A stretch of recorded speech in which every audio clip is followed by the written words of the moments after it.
Hey everyone, welcome to Reality TV News Update, the place where we bring you the latest updates, fun moments, and behind-the-scenes stories you won't want to miss.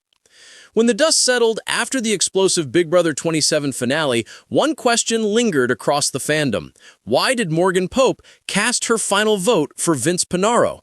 The choice surprised many viewers. Not because Morgan and Vince didn't have a bond, but because the season's outcome had become a polarizing battleground. Fans dissected every moment, every alliance, every betrayal.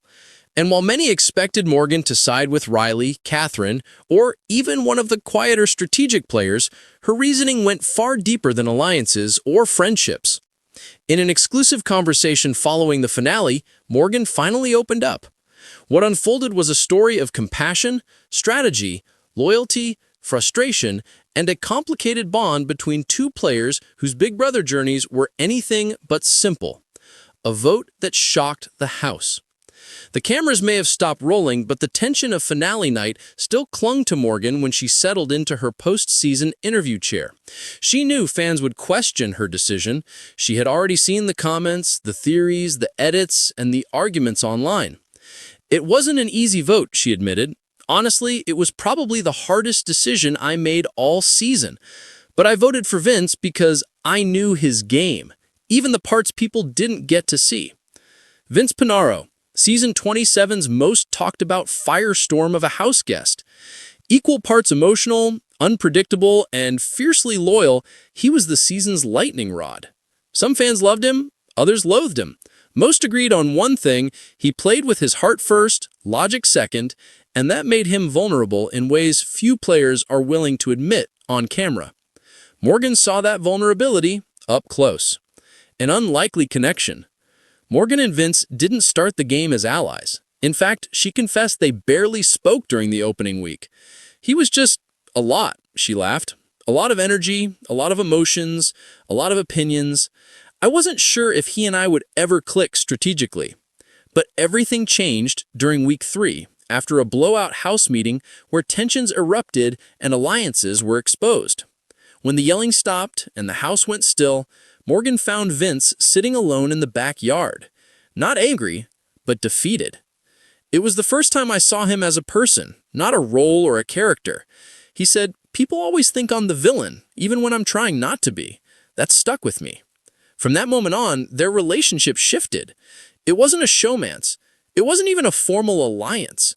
It was something quieter, but more meaningful. An understanding.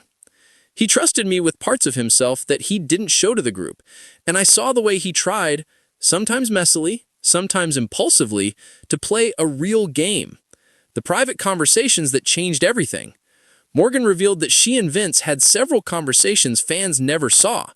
Some were strategy-based, others were just two people trying to navigate the emotional chaos of the game. She told him once, "You have good instincts, you just get in your own way." And he laughed, but he knew it was true. She also tried to help him manage his reactions. People in the house would poke him, and he'd flare up instantly. I told him, "They're doing it because they know you'll react, so don't give them what they want." But the biggest and most important conversation came shortly before Vince's eviction. He didn't know whether he still had a shot at winning. He was spiraling, convinced the jury would never respect him, convinced he wasn't smart enough or strategic enough, convinced he had already ruined everything. Morgan stepped in. I told him, "If you go to jury, don't walk in there defeated. Walk in there owning your game. Tell them what you meant to do.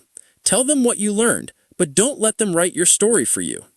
It was advice she hoped he'd take, helping Vince with jury even after he left the house. Morgan knew the power dynamics of the jury room better than most. Personal emotions often overshadowed gameplay. Resentment lingered. Narratives were easily manipulated. So when Vince left, she worried how the others would treat him. Some people didn't like him. Some people judged him way too harshly. And I knew if he walked into jury feeling small, he'd be eaten alive. The jury house can be a pressure cooker of its own. Every evicted player enters with baggage, bitterness, or heartbreak, and people like Vince, emotional, open, sensitive, could be crushed under the weight of others' opinions. Morgan said that when she eventually entered the jury house herself, she made a point to speak up for him. "I didn't campaign for him, I didn't tell people how to vote, but I did say, don't dismiss his game because you didn't like his delivery. He made moves. He took risks. Sometimes he crashed and burned, but he played. She emphasized that her goal wasn't to sway the jury, but to ensure fairness. I just wanted people to look at the full picture, not the caricature they created of him. Did Vince know she would vote for him? Morgan paused before answering this part, choosing her words carefully. He hoped, she said finally. I think part of him always hoped I believed in him. But she never promised him her vote. Not in the House, not in the jury, not anywhere. That's the thing about Vince. He wanted to be respected more than he wanted people to like him. And I respected the game he played even when it was chaotic. The final speeches. What sealed her decision? On finale night, watching the final two give their speeches, Morgan already had a strong leaning. But she needed one last moment of clarity. And she got it. When Vince stood there and said, I know I wasn't perfect, but I grew, that hit me. Because growth is real in this game. Owning your mistakes is real. And he did it publicly, without excuses. His opponent gave a strong speech too. Strategic, polished, impressive. But it wasn't personal. It wasn't vulnerable. It didn't show a journey. Vince took us through his game, flaws and all. And I respected that honesty more than a flawless resume. She knows fans will disagree, and she's okay with it. Morgan has never been afraid of fan opinions, but she understands why people were shocked. Some people will always see him as messy. Some will see him as emotional. But I saw the good in his game, and I saw the effort. She also acknowledged that fandom narratives tend to flatten people into heroes or villains. But in that house, no one is just one thing, not even Vince. What their relationship looks like now? Morgan says she and Vince are not best friends, but they're on good terms. We check in sometimes. He'll send a chaotic voice memo, I'll send a reaction meme. That's our vibe. She doesn't know what the future holds. For friendships, for dynamics, or for the BB27 cast's messy postseason drama. But she knows she doesn't regret her vote. Voting for Vince wasn't about loyalty or strategy or emotion. It was about recognizing someone's full game. And I stand by it. Her message to fans. Before wrapping up, Morgan offered a final message to viewers. You don't have to agree with my vote. Big Brother is about perspective.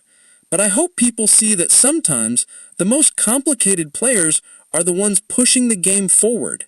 And love him or hate him, Vince played. A vote from the heart and the mind. Morgan Pope didn't cast her vote lightly. She didn't vote out of spite, alliance, or fandom pressure. She voted for the player she believed fought the hardest to overcome his own flaws, and that player happened to be Vince Panaro. Whether fans agree or not, one thing is clear. Morgan saw something in Vince few others did, and that made all the difference.